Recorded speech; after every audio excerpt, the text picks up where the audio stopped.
David was born deaf. He was a star pupil at Mary Hare Grammar School and went on to have a very successful career as an aeronautical engineer. Although he could sign, his main form of communication was always oral.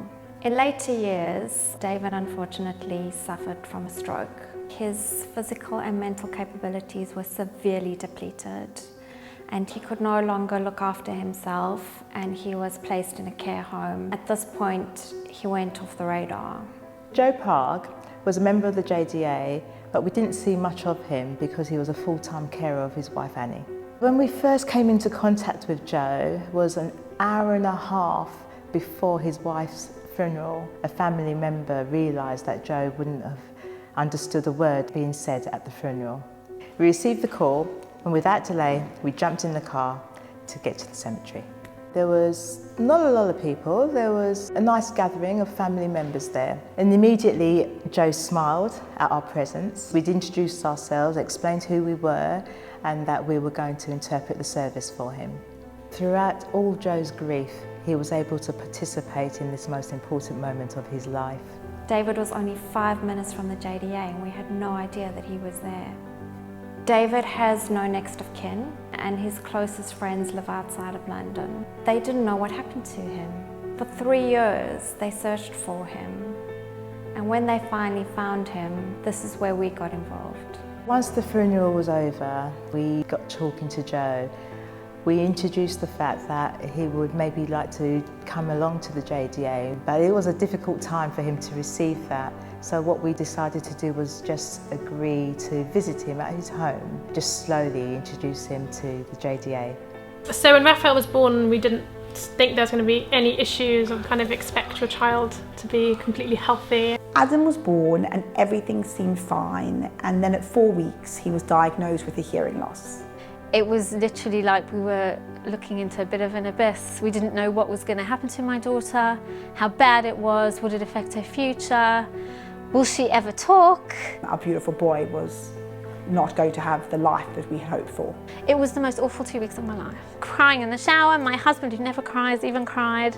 After several months of visiting Joe, he got to know us and he was climatising to us.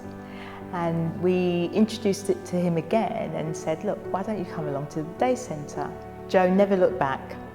He's met up with past friends he hadn't seen for a long time. He's got active with the JDA, he's laughing, and he doesn't stop talking.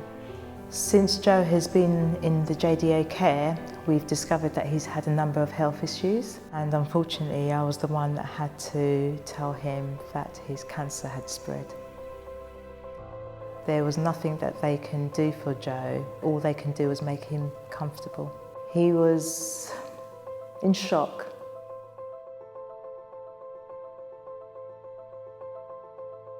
We immediately responded and went to visit David.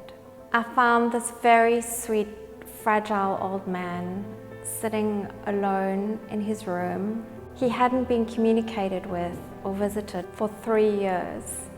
Jodie runs the family services. She helps and advises the parents, many of whom have not ever come across a deaf person before. They've got no idea where to turn or what to do. All he had was, "Hiya, how you doing?" and nothing more than that. No one knew him. Over time, we got to know him, visited him regularly, brought him to day centre, and watched this person blossom. His communication improved, his social skills improved. We have also trained up the staff in the care home to better understand and communicate with him. By the time Jodie's helped them, they'll know where to turn in terms of support, medically, educationally. Jodie's there to help them with all of it. Jodie called me up and she said she's going to be fine. She's going to go to school, she's going to learn to talk, she's going to socialise, she's going to achieve all the dreams that we had for her when she was born, and in those first 2 weeks we were wondering if she would ever achieve. She's got a wonderful approach to tailoring her advice to people's individual needs. If I wanted to know about things, she would let me know. She was kind of a good first port of call. Jodie can be the difference between looking into a pit of despair and coming out the other side, realising that their child's deafness does not have to mean that they're not going to achieve in life as they would if they weren't deaf. She then put us in contact with other people, and it's all those other people and Jodie that actually made us feel that this is not going to be the end of our lives. It was really nice to know that there was kind of a few people around, especially in our area, who were affected, just to know that you're not on your own. People also a few steps ahead of us, which was really nice because it meant that, you know, I could speak to them about what to expect. So it's become a bit of a network. We're young mums from Borehamwood, North London, Mill Hill, Hampstead, and we all meet once every few weeks and we just talk about what's happened, where we are. It's a support network, and that's what you need. If you know you're not the only one who's going through it, then you can get through it as well. What's important is that the JDA will be with Joe, holding his hand and supporting him all the way right to the very end. He loves travel, he loves maps, he loves astronomy. He's a very intelligent man. It's all coming out. He's come alive, literally.